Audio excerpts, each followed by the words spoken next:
Thank you for tuning in to the Catch a Lift Fund's Coach's Corner podcast. We hope you enjoy today's episode and will consider supporting the Catch a Lift Fund and the veterans we serve.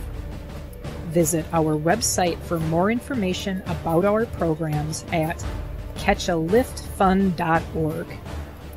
If you are experiencing a mental health crisis or suicidal thoughts, please call 988 or the Veterans Crisis Line 988, followed immediately by the number 1. The views and opinions expressed during the Coach's Corner podcast are solely those of the individuals involved and do not necessarily represent those of the Catch a Lift Fund. The Catch a Lift Fund does not verify or warrant the truth or accuracy of statements made during the podcast, and statements therein are not to be construed as an official policy or position of the Catch a Lift Fund.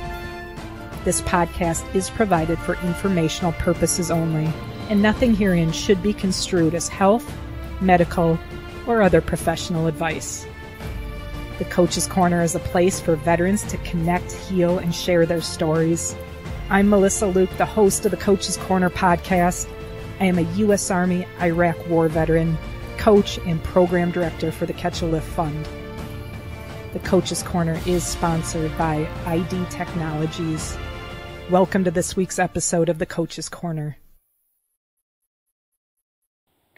Thanks for tuning in today. We are excited to talk with Chris Miller from the Wounded Warrior Project. Chris is a U.S. Army Iraq War veteran and will be joining us today to share about his service and what led him to the work he now does with the Wounded Warrior Project. Welcome to this week's episode of the Coach's Corner. Chris, welcome. Thanks for joining us. Thank you so much for having me. I'm really excited to talk to you today and talk about fitness and physical activity. It should be a good day. Heck yeah, it's going to be. Let's jump right into it, Chris. Talk to us a little bit about joining the Army. When did you join and what led you to that decision?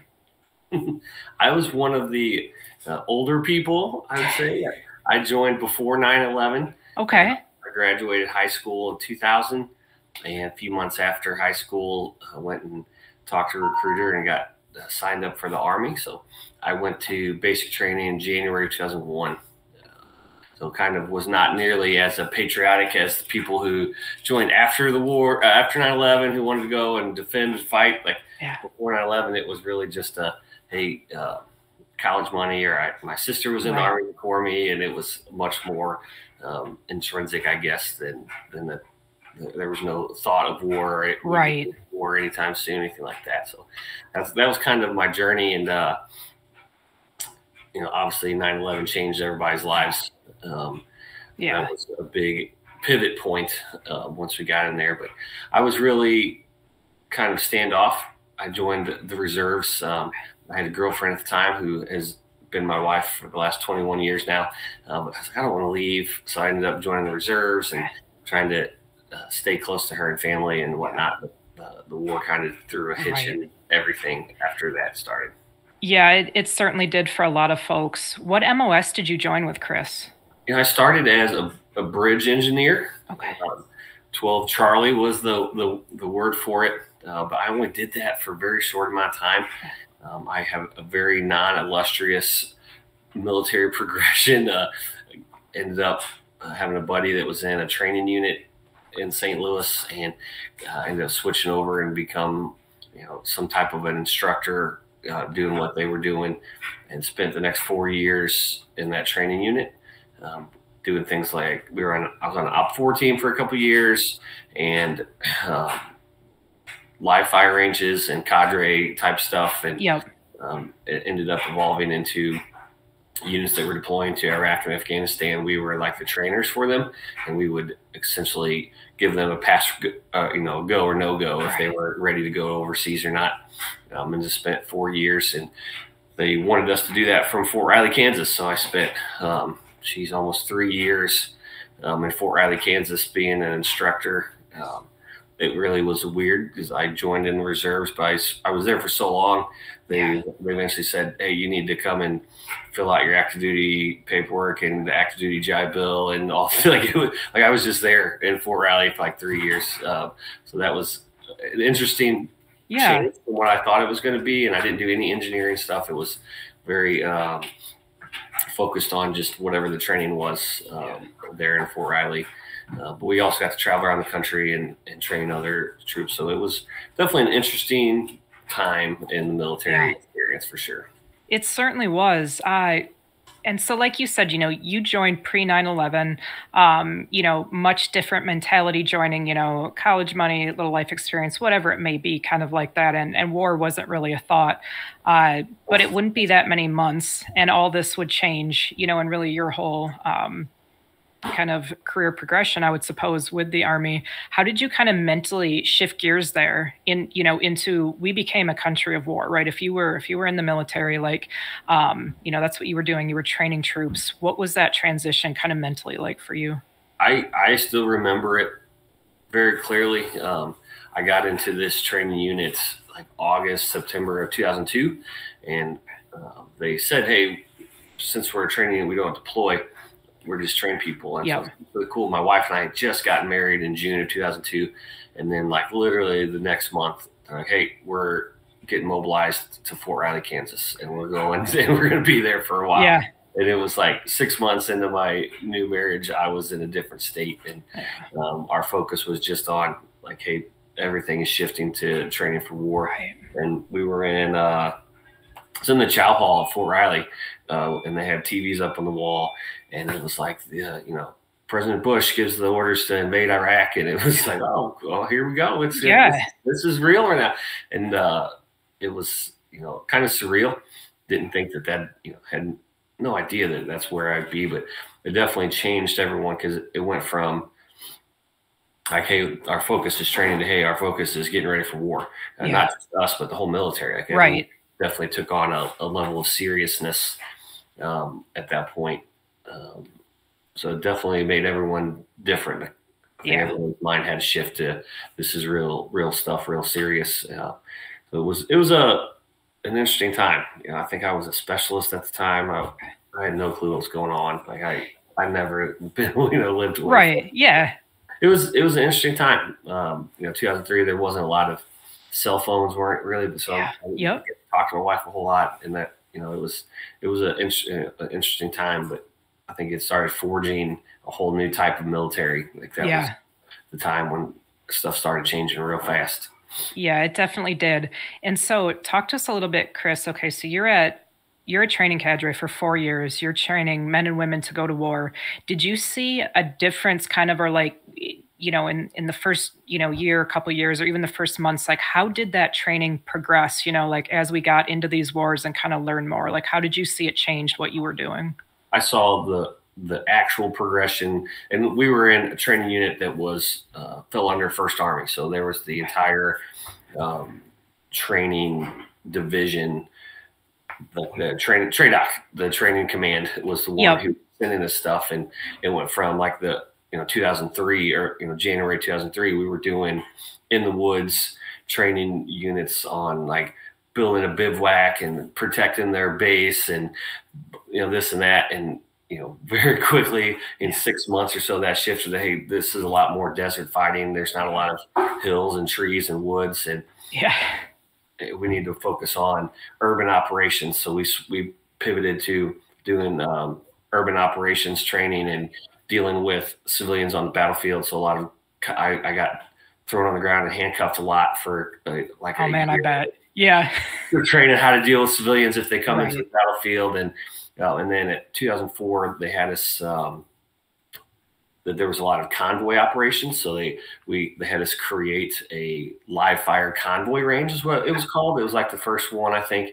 And it was get in a convoy and you're going to drive through this course and you're going to shoot out of your vehicles. Yep. You're driving. That there was a lot of mobility involved with the action in Iraq. Yeah. We created this course where people would just, early on put your rifle out the window of your Humvee. Literally. Yeah. And as that progressed, the Humvees didn't have windows anymore. It was, thick glass, bulletproof. Yeah. We started having people in the back of like 2.5 and 5 tons, and they would just shoot at targets, just trying to get practice on how to acquire and shoot a target while you're driving, and then how to stay together as a convoy. And so we progressed, but I learned after about 2 years, we started seeing the same units that would come back, and they were going over for a second time. Yeah. And we would tell, and they'd be like, I respect you guys, but you don't know what you're talking about. Yeah. None of this is actually what's happening in Iraq. And so we had to kind of, what do you mean this? And that we were behind what was actually happening. They were figuring stuff out, and through some chain of command, and then it would trickle down to us for us to put out. And by the time that happened, everything had already changed. And so I felt like we were always behind. People are always telling us, hey, this is not how it's happening overseas right now. So it was kind of a weird thing. But the Army was really good at that time, just saying, shut up and just do training like we tell you to. It's like, yeah, but it doesn't make sense. It's like, don't matter, just train. So it was weird. It took the Army a long time to get out of that mindset from even like the Vietnam, Russia stuff. We're not a force on force. We're not in uniforms. Like, this is a huge volatile situation that's fluid, but the Army is just so slow to react and change and stuff like that. So it was frustrating, and it got me frustrated. And then the final iteration, we started doing what was called MIT teams, and it was like a 10 or 12 person team that was going to go and live with either an Iraqi Army unit or an Afghanistan Army unit, and they were going to live with them for a year and sleep with them and eat with them and go on missions with them. And they were just supposed to try to transfer their knowledge and their skills over to this, Iraq or Afghanistan military thing. And so I ended up being a part of that training for those MIT teams, and really fell in love with the concept there of, hey, I don't need to be here in Fort Riley doing this anymore. I need to go with these guys. I need to go and be a part of this in a bigger level. And really get my experience that I needed to get for myself. And went and talked to my unit, and they, essentially just laughed and like, no, that's not how it works. You don't get to just choose to go somewhere. You're here. We need trainers here. This is our mission here, blah, blah. So kind of was stuck there for, I really felt, this is where I'm going to be for the rest of my time in the military, is here at Fort Riley, Kansas. Yeah. So it's really interesting, and it's fascinating to hear about you talk about that, right? The progression of that training, because you saw so much of it at such a pivotal time in both the Iraq and Afghanistan wars, and so much stuff was happening. And I can't help but smile, though, Chris, about, when you talk about, training convoy operations in 2004. So I deployed to Iraq at the end of 2004 as a HET driver. And so in like June of 2004, I went to Fort McClellan and did truck driving school there for like the first time. And I remember, doing that. We were in deuce and a halves and just hanging M16s out the window and stuff. Mm-hmm. And then eventually I would mobilize out of Fort Benning, Georgia. And so that was the first time I actually ever drove a HET. But the way we were doing convoy operations there, it was just crazy. And the same type of thing. And when we first got to Iraq, we didn't have up armor on the trucks yet. We just had some hillbilly armor. Our mechanics welded on the doors. But I remember that at Benning, and I remember going through different courses, and they would attempt to bust up the convoy and stuff. But just the way it was actually handled on the ground in Iraq was much different, but also kind of speaking about, the Army's going to do it the Army's way. Yeah. You'll get a kick out of this. So the first couple convoys we went on, and these were on like main supply routes in Iraq. And so this was early 2005. And like we would go out, with the HETs, and it would literally be like a 90 truck convoy, and we were just these big, slow moving targets, and it was just a complete mess. You cannot control a convoy of that size, even on our roads. Right. So, the training back home was one thing, but even on the ground in Iraq, we had to adapt that so fast. Right. Mm-hmm. And, within a few convoys, we would leave in serial groups, down smaller, 25, 30 trucks and whatnot. But, it was fascinating. So not only, were we maybe behind in the US on the training, like we were behind when we got to Iraq too, as far as like, we just kind of went, as far as like, we just went out on the road and just started doing these convoys, no one was like, hey, this is the way it needs to be ran. And then as it becomes just, a complete shit show, you learn so very fast. It's so crazy to me that the intelligent people that, right. We need to, but it's like this mentality of this is what it's supposed to be. Yes. Not, and I think if you talk to people who early on in the wars, everyone that was there was in the military and not have any war experience. Yeah. And so it was that mentality of, stick to your training, train like you fight. And yes. Not the flexibility, not the fluid, not the, hey, we need to adapt and overcome. It was very much a rigid mindset for sure. Yeah, it was. Yeah. It's looking back, a lot of it is just so absurd, but yeah, that's how it ran. So, you talked about it at the end, just, there, Chris, you talked about, you've been training all these men and women for war, but you haven't been there yourself, and, you start to almost advocate for yourself to be able to go on and deploy. How would that end up turning out for you? Once I got that feeling inside me, like it was this really deep, I guess, focus, but it was, it almost was a self-respect thing. Like I knew, and if I was coming up on the end of my contract, and it's like, if I get out and go home right now and had spent my whole time during the war at Fort Riley, I'll probably never tell anyone that I was even in the military ever again. Yeah. During that part of the war, that 2006, 2007 was the surge. Everywhere you went, people would ask, as soon as they found out you're in the military, oh, where did you go? Hey, how was Iraq? And I would always just oh, I haven't gone. Like it was almost like a self-respect thing. Yeah. And so I started talking to my wife, and the first time I brought it up to her, she laughed. She's like, no, we're not doing that. That is not something that's going to happen. But I was pretty committed to it. So 2 or 3 months, I think, of just asking her every day, all the time, asking her all the time. She's actually sitting here probably listening to this story again, but we were at a restaurant in Manhattan there and outside of Fort Riley one night, Mexican restaurant, I think. And I said something and she's like, oh my God, can we just stop talking about it? Can you just go and do it and just get this over with? I'm not going to give up on it. So after she gave me that green light, it was like every day. If I was training the unit, I was asking, hey, can I go with you? No, that's not how the Army works. You can't go with this. Here's a number of another unit I know they're going to be deploying next month, maybe. And so I just started calling units, talking units. The MIT team that I was training, got really close with them. We were pretty much embedded with them as trainers. And so I went in front of the brigade commander of the Big Red One there at Fort Riley, and he asked, is this MIT team ready to go overseas? And I said, sir, they're so ready that I'll go with them. And he said, don't joke about that, Staff Sergeant Miller. And I was like, sir, sign this paper, put my social down, I'll go with them. And he's like, all right. And he took my Oh, man. And that's awesome. Yeah, and I was so excited. The MIT team was so excited. I'm sure. And then they called my unit, and my unit's like, no, we're not letting him go. I was going to say, is it that easy? No.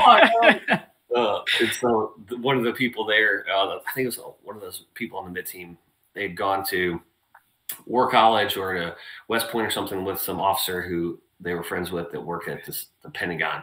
And he's like, hey, call this guy at the Pentagon and see if he can do something. So I just called the Pentagon and some random. You just called the Pentagon. I love it. I did. Some random major just called, answered the phone, and I was like, hey, Staff Sergeant Miller, I want to go overseas. Can you help me? And he was like, oh, I can help you. And that was all it took, right? They essentially they just said, hey, your contract ends December 30th of 2006. And like January, I was on orders to go overseas. So it was a lot faster once I got to that point. But it was cool. It was it was one of those things where I had to want it and no one was going to do it for me, obviously. And it really at that time confused me. Why was it so hard to go to war whenever right. 2 wars? Why is this so hard? But I was really proud that I was able to fight through and not give up on that. And that Pentagon guy, he says, oh, I got a job as a chaplain's assistant or an engineering advisor for the Afghans, or he like named off all these lists. I was like, sir, you don't understand. Like, if I'm going to leave my wife and do this, I want to be able to tell my grandkids stories about this whenever I'm old. And he's like, oh, okay. And so he's like, I got a job for you. He didn't tell me what it was. He didn't tell me anything about it. Being a bridge engineer, you're really close to a combat engineer that we go to the same MOS school. And so he's like, I'm going to send you over with a combat engineer unit.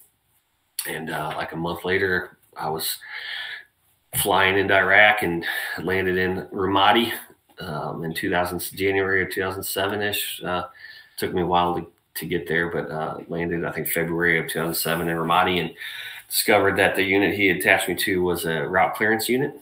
in Ramadi, and I didn't know what that was. I didn't know. I didn't do any training. There was never any discussions really about it. It was just like showed up and they're like, "Oh yeah, we drive around looking for bombs every day." And I was like, "Oh what?" I was like, "Oh, that's okay. Let's do it." And I didn't tell my wife or my mom. They never knew what I was doing over there. It was probably a good move. Yeah, and I think like 2007, so there wasn't a ton of internet. I think we had like emails and stuff. The USO had phones or whatever. But it was, I have to go to work today, or hey, I'm headed to the office, and I was going out driving around looking for bombs. And but it was the experience I hoped it was. My mindset was I wanted to go through that experience and leave with the brotherhood. People that I say, hey, these are brothers for life. Right. Definitely, if you fight enough in war, that like bond melds together, and especially in those kind of circumstances. So I got that experience and that connection, but I was able to walk away from that after, a tour doing that. And that time in Ramadi was super hot. It was every day. I think our company had 3 route clearance platoons. I was in first platoon. I think we found over 500 IEDs. Holy man, that's incredible. It was like all the time. It's like, oh, we're gonna find IEDs tonight. Oh, we're gonna find 5. Hey, we're gonna get blown up, twice. Like it was just nonstop. So it was that. It was a forging experience. I guess definitely my life wouldn't be the same. Obviously, medically it wouldn't be the same, but the changed perspective and the closeness that we got with our guys and everything. Ultimately, it allowed me to walk away. I got out of the Army just shortly after getting back from Iraq, and it allowed me to have that respect of my service, that I could walk into any room or any conversation and feel like, hey, I have a seat at this table. Absolutely. I earned this, So it definitely set me up in all of the stuff I've been involved in with veterans organizations since, and relationships I've built. None of that would have ever happened if I wouldn't have done it. So I think it ended up being a good life-changing experience for me, but I definitely had to earn it and work for it. It was not easy for sure. That's incredible. And first of all, Chris, thank you so much for your service to our great country. And I've got to say, I've talked to a lot of folks, heard a lot of different stories, how people ended up deploying and different stuff and going to war. And I think yours is absolutely one of the most unique I've ever encountered. And there's something so special about that, that you literally advocated for yourself to go right down to calling the Pentagon. I mean, Staff Sergeant. I mean, how does that work? That's just absolutely incredible. And I had to, switch and get into that training unit to be, and I want this to be, I don't ever want to be like 60 and then someone like, oh, Miller was a fake. Like switching that training unit, the mindset was, if I do this, I won't have to go to war. Like it was a way out of going to war. Yeah. I would never have respected myself for that. That it was something I had to do. And glad it happened. If it would all not worked out after all that, I don't know. I would obviously not be sitting here even talking to you today. I'd be, get out and go and do a regular job and never probably think about it again. But glad it worked out. And it is what it is. I had to pay my dues on that one, and I'm happy that I was able to do it. That's tremendous.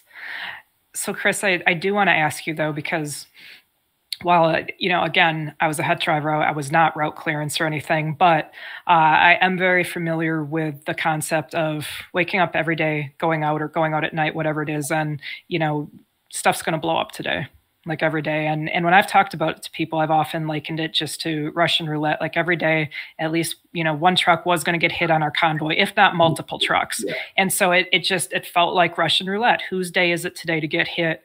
From kind of a mental and emotional standpoint, what was that like for you? Just, kind of day in, day out, month after month, not really knowing what it's going to look like. Yeah. It was a unique experience for route clearance. That was our job, was to, I wouldn't say to get blown up, but it was like a side effect of the job. Yeah, for sure. Our mindset and the unit they ended up sticking me with, Wolfpack there, Task Force Pathfinder. They were crazy. Like they were the most brave, courageous guys. Like we would roll in and, the most hardcore infantry, Marine, anything. And if there's a suspected explosive device, no one is, we will sit here for 8 hours waiting for someone to come. Right. Yeah. And our mindset was like, let's just do it. And, if it blows up on us, we would rather have it us than these guys that are trying to get, or, hey, we're going to go in front of them. We would rather us get blown up than them. It was just a mindset that these warriors had, and it was incredible. Like, just no fear. And it was the first few weeks, they had been there for a few months. I was actually a replacement. The first month they were there, one of their vehicles got blown up and flew up in the air and landed sideways. And all the people in it got thrown around the vehicle, and their squad leader breaking his leg in multiple places. And still to this day, walks with a cane and everything. And I was his replacement. Okay. And so they had already been doing this, and I showed up. And I had no clue I didn't even know what they were doing when I got there. Yeah. And so the first few weeks, it was scary. Like, once I discovered what that is, the first mission I went on, they had me sit in the back of one of the trucks and just kind of monitor and watch and everything. This is what we do. And we got into a firefight, and we found like 6 IEDs and got ambushed. And then one of our vehicles got disabled, and we had to drag it out through the desert. And then while we were messing with all that, they put IEDs behind us, and my vehicle ended up running over an IED and getting blown up. And this was all within like 8 hours on my first mission. Right. It's like, yeah. And it was just like hey, this is, by fire. I got to get into this mindset. And then, like, one of the next missions, we were in downtown Ramadi, and the other squad leader who was kind of training me, I'm sitting there, and we're in, we'd go on missions. It could be 20 hours. It could be 30 hours. It could be, you never knew how long you'd be out. And I'm like, I got to pee, man. I really got to pee. Kind of jump out real quick and pee. And Sergeant Jensen, he says, Sergeant Miller, this is literally the most dangerous place in the world that you could get out of this vehicle and pee. I would suggest that you just pee inside the vehicle. Yeah. Yeah. Like, what do you mean? I'm not peeing. Like, we're in this tiny vehicle. And got to be okay with it. And he has me like a great bottle, and I'm like 6 inches from him and he's like, Sergeant Miller, would you like me to rub your shoulder? It was awkward. Like, it was crazy, but he was right. Like, no risk your life to get out of this. For sure. Yeah. And then, like, a week later, we're out doing downtown in Ramadi, and the Army units and Marines, they would all put concertina wire around the streets to try to avoid V-beds from flying down and attack them. And so there was wire everywhere. And one mission, they got some kind of intel. Hey, there's a high value target up the street, but it's blocked off. We need the engineers to clear the street. And so we pull up, and I'm like, hey, the street's got, concertina wire on it. It can't be breached. And they're like, breach it anyway. And so I'm trying to, act like I'm tough. And it's like, I'll get out, I'll do it. And get me a pair of bolt cutters. And I jump out of the vehicle and run across the street, and there, it's fights going on, everything. And flip down my night vision goggles, and I realized at this point, and that's probably would have been a part of one of the trainings that I should have done, that night vision goggles mess with your depth perception. Yeah. And so I couldn't get the bolt cutters to meet up to the wire because I was off by 4 inches or whatever. Yeah. So I'm just standing out there like an idiot, stabbing at these wires, and they're, Miller, hurry up, Miller, hurry up. And I'm like, this is crazy. How am I supposed to do this? I don't know. And while they were doing that, evidently some Abrams tank was like a block away or 2 blocks away, and they had called in that they were going to blow a building, and just told everyone, hey, we're getting ready to fire. And no one said anything to me. And so I'm like staring down at this, intently trying to do this. Yeah. This tank round goes off, and the ground like shakes. It was so massive. And I scream and run back and jump in the vehicle. Everyone's laughing at me. And it's like the mindset shifts very quickly to, hey, I'm scared, to, hey, this is just what it is. Yeah. Yeah. Like, if you're going to get blown up today, you're going to get it's gonna be, it literally, I can probably 2, 3, maybe 4 weeks that the mindset shifts from, I'm worried about dying. Yeah. To, hey, we're just going to go out and just do the best we can every day. And if it happens, it happens. And that progression, I think is what probably, if I talk to people who went to war, that's probably what it is. It's like at some point you just have to stop worrying about it. Yeah, right. And it happens faster for some, some takes longer. I would bet, if you talk to a Vietnam vet or a World War, like it's the same. Like you can't get out of bed if you're worried about dying. Exactly. After a certain right. Yeah. And that went too far. I ended up getting silly and got complacent with it, where I didn't care anymore. And I hit a wall, and they had to, pull me off mission for a few days. Like, hey, there's no point in dying for something stupid out here. Like, let's be smart about it. You definitely just come to terms with death, I think, was something I learned pretty quick in that process. Yeah, I would definitely agree with that. Thank you so much for talking to us about that, Chris. And I'm glad I didn't cry. Usually I cry at this point, and I'm doing really good today. So you're doing awesome, man. Chris, talk about what it was like coming back from war. I think a lot of it's fuzzy. I had, I think like you get that day, like I remember it, I could probably describe, sights and smells and everything. It was actually on September 11th, 2007. Okay. We had some like change of command ceremony. And then our unit got in some vehicles and drove out of Ramadi, and went to TQ to get on a flight or something like that. And it was just really surreal that it was on 9/11 that we were doing that.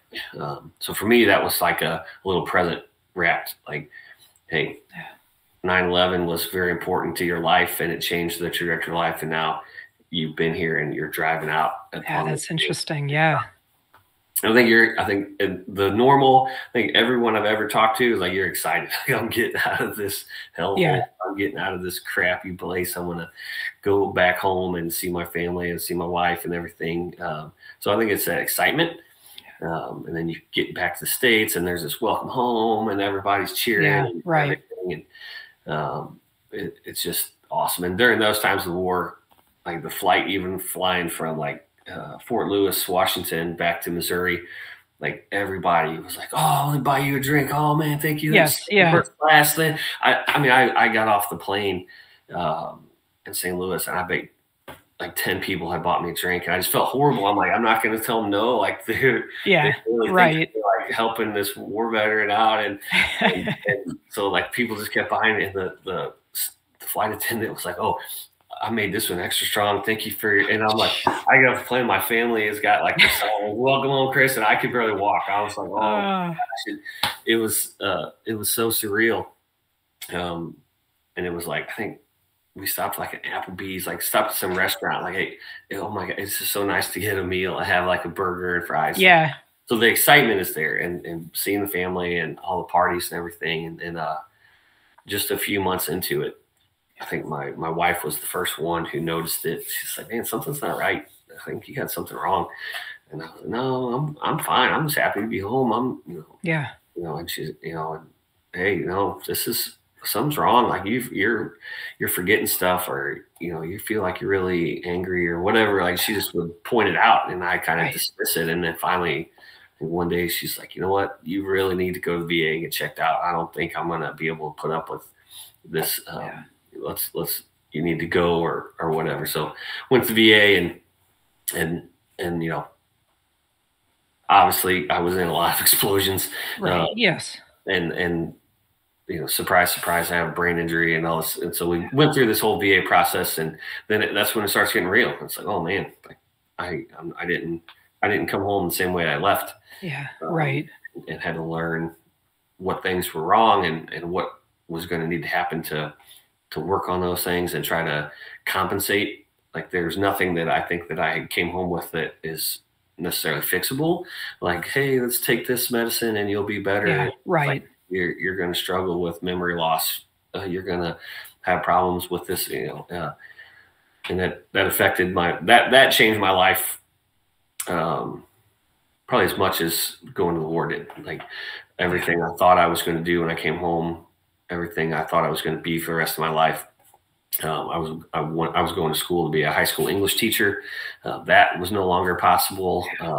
I had really struggles reading, and found out that my brain wasn't encoding the words that I was reading. And so I'd get to like the end of a sentence or the end of a paragraph and not remember anything I read. So the unnamed university I was going to did not feel like helping me. And they just said, hey, you should just find something else to do. You're not going to be an English teacher. So it just changed everything. Like, I got to figure out a new, because at the same time, I'm 25 at that point. I still got a whole life ahead of me.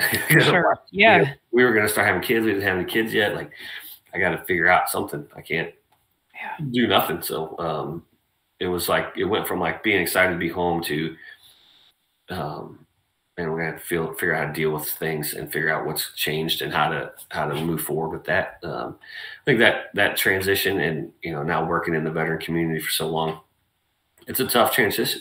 Yes, it is. Dark time from when you're excited to be home to where you realize, what am I going to do for the rest of my life, is a very dark transition.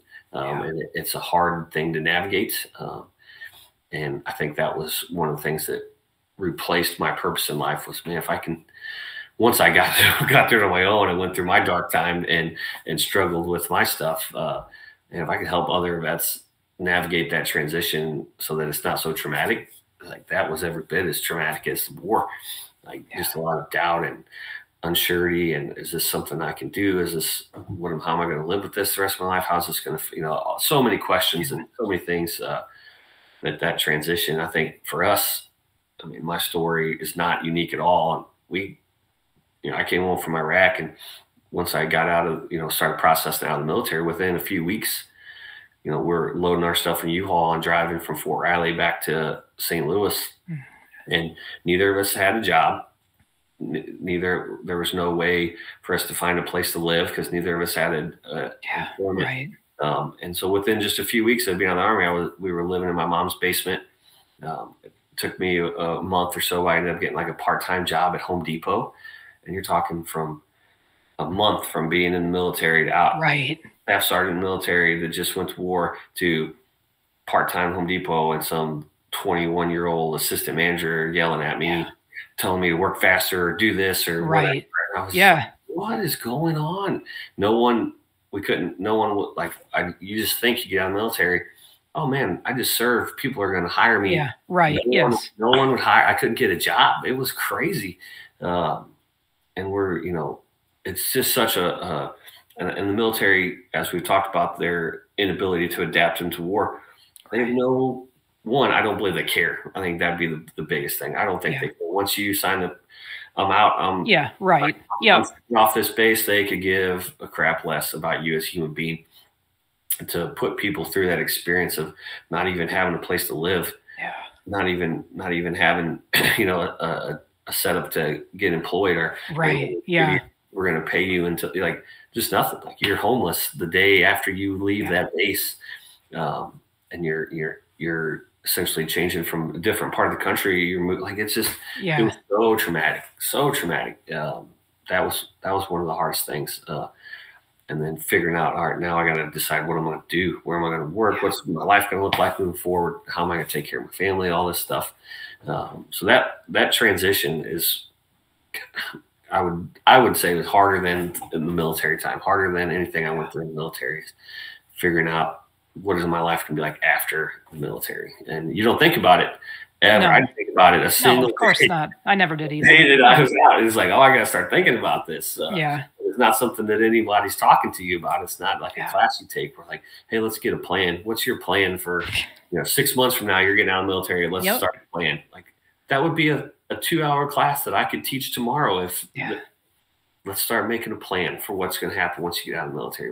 But I just don't believe they care. So that's something I've been focused on ever since. Like I'm going to help other veterans navigate this transition. Once I know that they're starting to get close to getting out, or once they get home, the parents say, hey, my kids came home, let's get together. Because if you don't connect with someone and make a plan and start having some type of course of action, I really feel like that's one of those suicide traps. Like absolutely. You're in your mom's basement and you don't know what's going to happen. You don't know how you're going to pay for food. You don't know how you're going to get a place to live. That becomes a very dark place for a lot of veterans. And I think that's the first suicide hurdle that a lot of veterans deal with. That's a depression. That's a depression. Like you're in that spot. You don't want to get out of bed. You don't want to see the sunlight because you don't know what your next day is going to be like. That let's try to flatten some of these suicide hurdles out for our veterans. And I think that's one of the first big ones is that transition once you get out. What would you say, Chris, to any veterans, they might be currently suffering from TBI that hasn't been treated yet, or just, they're having a really bad transition, or they're still in that place, right, where it is that trap? What would you say to them right now? Talk to somebody. Like I would bet like my wife, somebody has noticed, somebody knows that something's not right. Even if it's been years, had struggled with relationships, struggled keeping a job. And then all the health stuff to go with it, the poor sleep, the, nightmare, any of those things. Like, don't think that just ignoring it, or don't think that you'll eventually just get better automatically, or don't think that you're tough. Just talk to somebody. I get it. I don't like going to the VA. Don't go to the VA.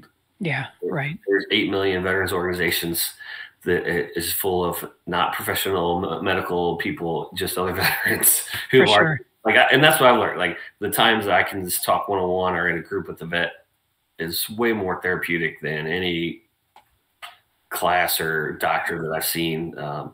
And really it just gives you a support network that, maybe it does require you to go to the VA. Maybe it is going to require some type of medical attention, but at least you have some other vets there that can help you walk through that, answer questions, kind of help with some of your fears, if that's what it is, or but I run into vets on a daily basis, talk to them. It's a real honor to get to do that for a living now. But still 15 years after, I've been home, a lot of people have been home for a long time. People are still struggling.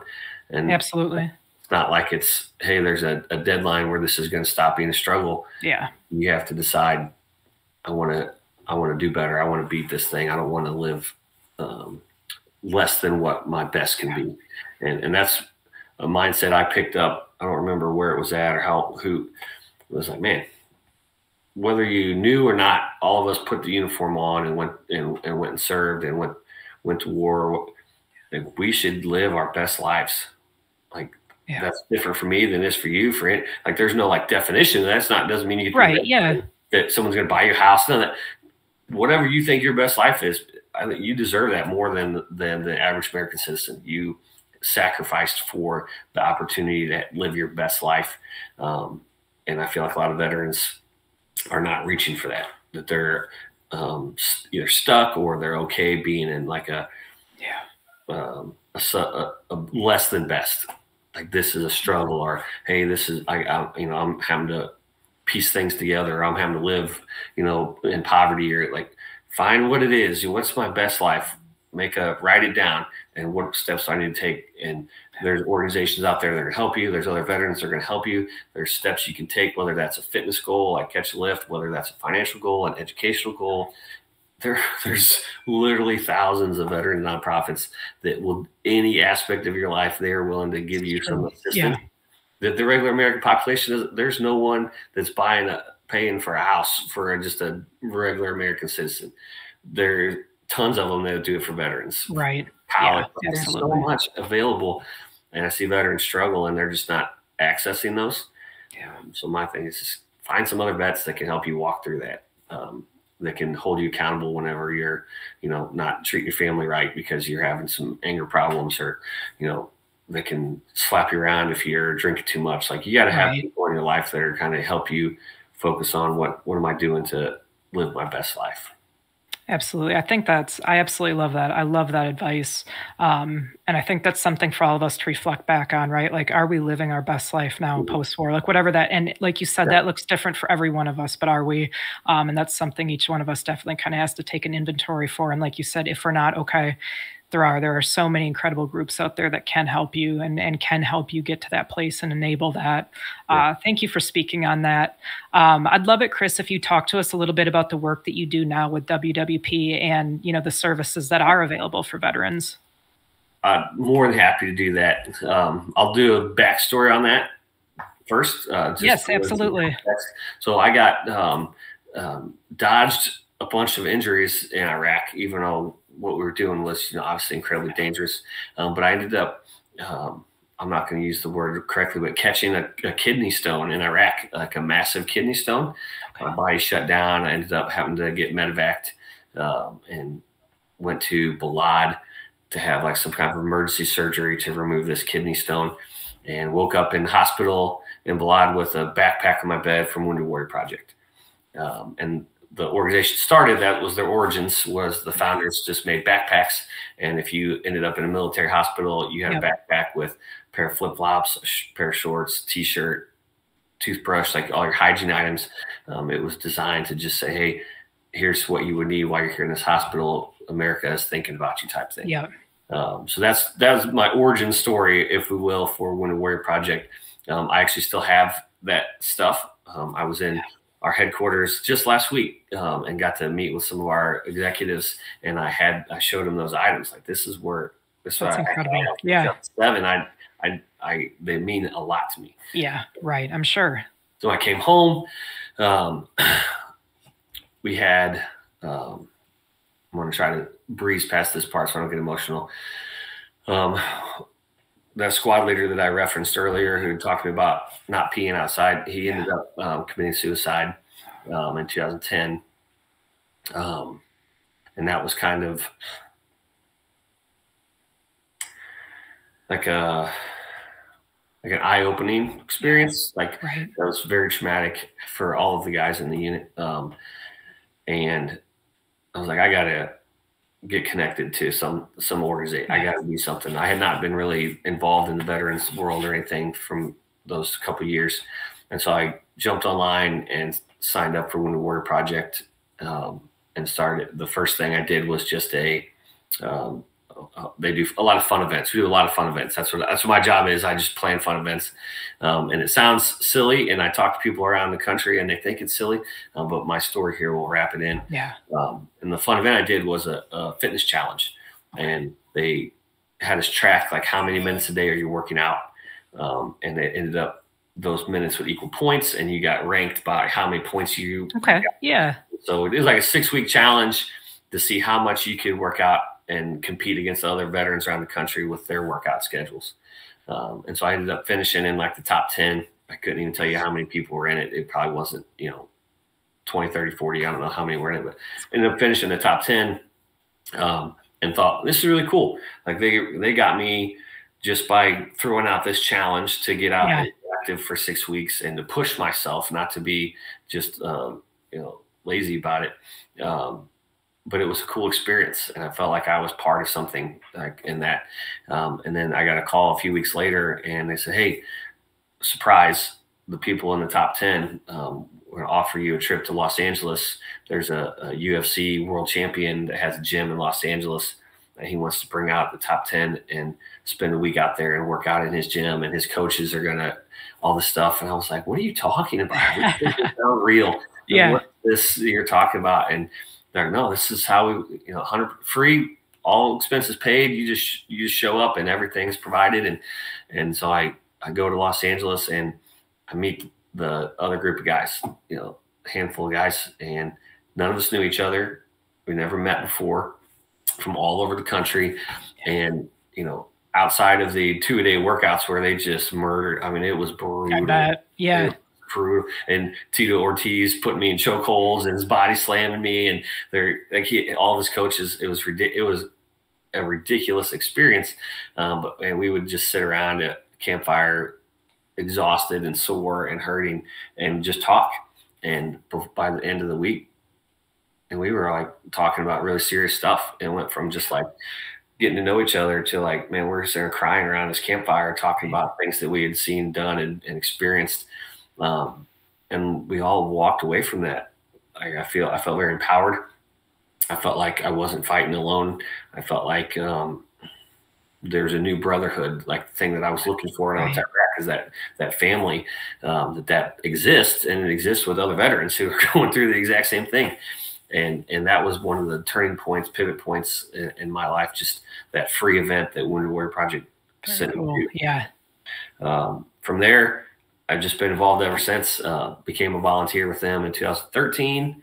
I was a volunteer for 7 years, and they would essentially give us the freedom as volunteers to, hey, I'm going to do a fun event in my hometown. And I'm going to get warriors together and do fun events and build a relationship. Hey, we're going to, do, we have a peer support group meetings every month. We're just going to get together and it's all about relationships. The fun event is just to get someone out of their house. Right. It's about making some new relationships, meeting new people, finding that there's hope by seeing what other people are going through, or being able to help others go through stuff. That's very empowering to be able to say, hey, I'm the person that's going to help this person who's struggling. Yeah. So volunteered with them for 7 years. Loved it. I mean, it's a dream. Like it's such a cool organization. And then right before COVID hit 2020, March of 2020, I got a job offer. I applied for a job and got a job offer from them to do what I was already doing as a volunteer, playing fun events. Nice. Yeah. Just hang out with warriors, and it's like a dream job. No one ever believes that this is my actual job whenever I talk to them, but essentially I just like go to whatever city I'm assigned to. I have like a region that I'm assigned to, and like, hey, we're going to Dave & Buster's tonight. Next week I'm doing Top Golf. Next week I'm doing a baseball game. Next week I'm doing a football game. Next week I'm doing a golf round. Next week, and it's just I'm essentially getting paid to have fun. But with the goal, the mindset is, if I get a word that comes out to one of these events who's struggling, now they have someone that they can talk to. Now they have people they've met here that maybe they become friends. And I've made so many friends, and I've seen so many people that have made friends that now I see them at an event and they're with that group and they're all just laughing, having fun. And 6 months ago, they came and they wouldn't even talk to me. They were sitting in the corner, and it was a challenge just to get them out of the house. And now they're, going on trips with this new group. Like, it's just amazing once you put veterans around other veterans and they find that there's some type of a shared experience, a connection there. It's organic. Like I'm not a therapist. I'm not a counselor. I'm not a professional. I just buy tickets at Dave & Buster's for people to come hang out, and people organically will realize, oh man, we were in the same city. You were in Ramadi too. Oh man. And you walk away with a new friend. It's a powerful connection piece. And then we actually have people who are professional, like what Cash Lift does. All right, now let me put you into a fitness thing. Let's work on your health now that you're 300 pounds. Like, let's get you into this, or, hey, you really need let me connect you with our, educate, like whatever it is, or let's get your VA benefits are messed up. You need to get, I essentially, officially a connector. Let me connect you with. Okay, right. But let me get you to Dave & Buster's so that I can get you connected to a mental health professional or to a benefits guy. But I just get to have fun. It's really cool. And now I get to manage the volunteers. Like I used to be a volunteer. Now I kind of coordinate our volunteers for our region and get to let them go out and be the people that do that and be the face of change for their community. So it's a dream. Like I tell, just last week I was sitting with our chiefs, and it's a dream. I can't believe I get paid to do this. I can't believe I get to work here. And there's people I meet throughout the country who have different opinions about Wounded Warrior Project or things that have happened or, whatever. And for me as a veteran, I've never been on anything but on the upside of it. Yeah. They've helped me. They've been there for me. They've provided me opportunities. They've helped me create relationships. The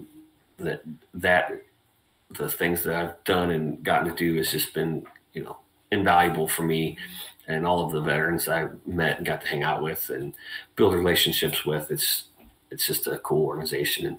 And I'd say anyone who wants to join. It doesn't cost anything. And the upside is so big. If you don't do anything but just sign up for fun events, you would love the organization. If you need any of other stuff, it's there for you. But a ton of people like me just have really enjoyed the hanging out and stuff like that. So it's more than just having fun, though. It's just an honor to be able to serve veterans and back to our callback. If we want to refer, if I wouldn't have fought and went to Iraq, I wouldn't be doing any of that.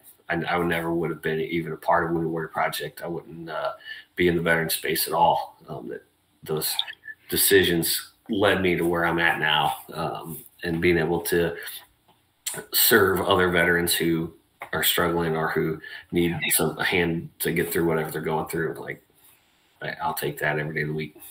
That's tremendous. Thank you so much for the great work you're doing, Chris, and thank you for telling us about that. I want to shift gears here just a little bit with you and talk to you about fitness. You recently participated in the Death March. I did. Talk to us today. I know, that's awesome. And not only did you participate in it, which is so dang cool, but you also did it with Cal veteran athlete. Talk to us about that experience and what that brotherhood was like. Yeah, so the Bataan Death March, the original Bataan Death March was a World War II battle in the Philippines. Japanese had overran an island that we controlled and captured all of our American and native forces that we were fighting with there.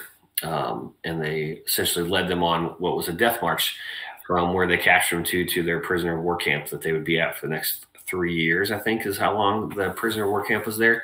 And on the way, anybody that couldn't keep up or that was hurt or anything, they just killed them or they died. So that was what we call a Bataan Death March. At some point, I think 30 years ago or something, an organization was formed to memorialize that.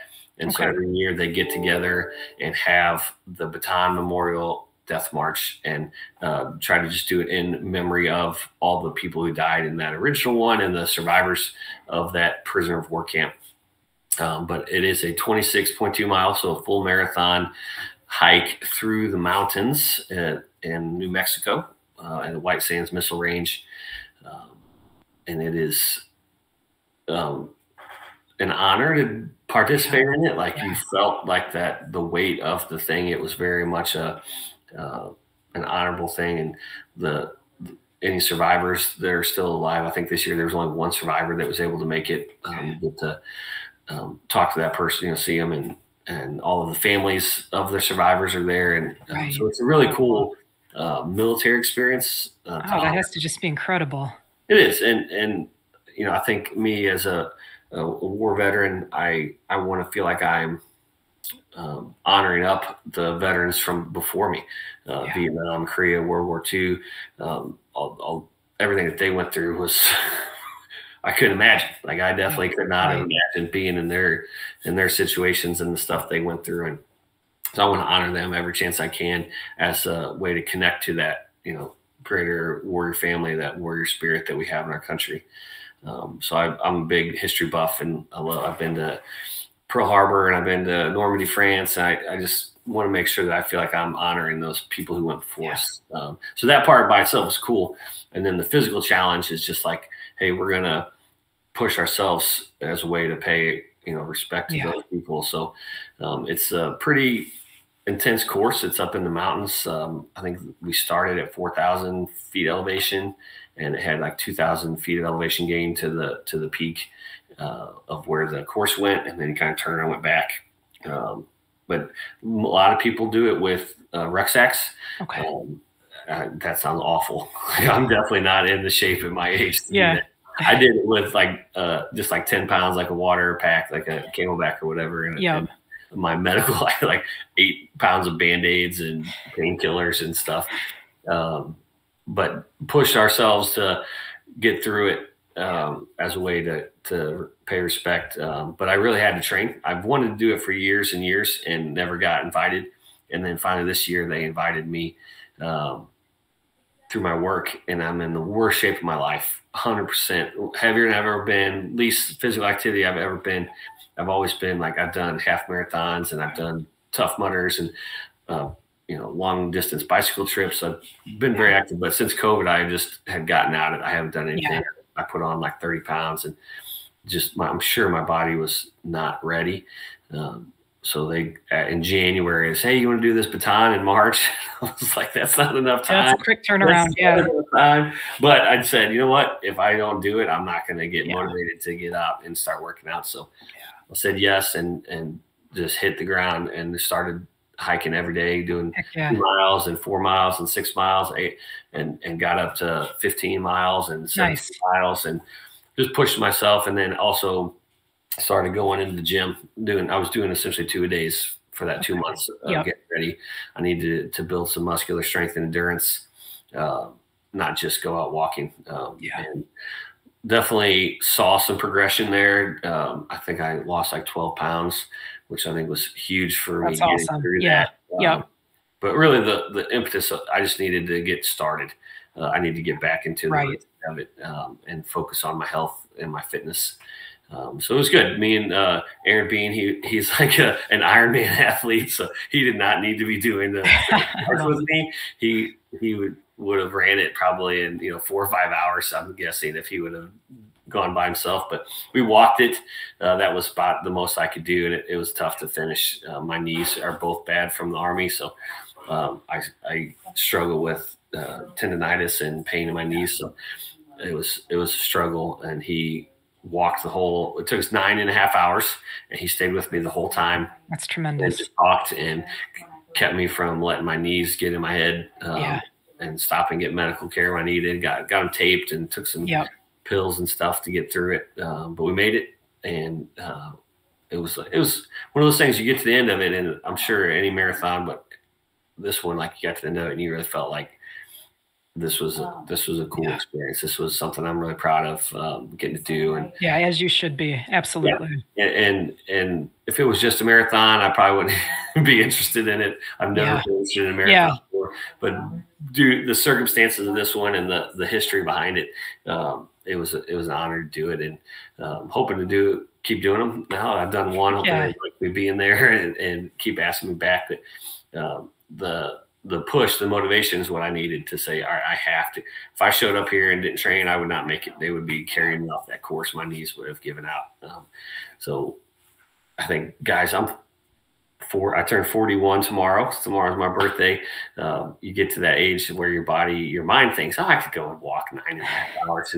And then you realize, like, 2 hours into it, your body's like, no, you can't. Until you do it. Yeah. This is not happening. So I'm really excited, look forward the rest of this year, if I can keep up whatever kind of exercise that I'm going to do. That was the motivation I needed to get started. Now I'm on that journey again that I was so familiar for so many years. Right. I blame COVID, but it wasn't. It was just me being lazy. I had more time during COVID than any time in my life, and I just didn't want to get out and do anything. So, but you're up and you're doing it now. Like that's what matters. And I'm excited. And mindset shift that it's not horrible. It's not this is a good experience. I need to be doing this. So hopefully I get to do, I'm an experienced person, so hopefully I have more cool experiences coming in the future as well. But at the same time, just the daily habits, trying to shift my diet. I did 2-a-day workouts that first month, and I didn't lose a single pound. And I was like, oh, well, clearly there's something with my diet that is not working right, that I should be losing weight now that I'm doing these ridiculously long workouts. So I'm trying to shift my diet, which is something I haven't focused on in years. And my wife's a fitness instructor. I have a bachelor's degree in health and physical education. Like, I know that, but I just got out of the mindset of it that I need to eat less carbs and try to eat more healthy food. So hopefully that helps with my weight loss journey as well. But that's where I'm at right now. I'm just in the middle of trying to figure that out again for myself at my age now, and my, I hate to use the phrase, but my disability level, right, that has to play a part in it now. So I think if I do Baton next year, I got to go to the VA and get some knee braces or something. Like, that was definitely not enjoyable. I'm sure. Yeah, I'm sure that was brutal. Yeah.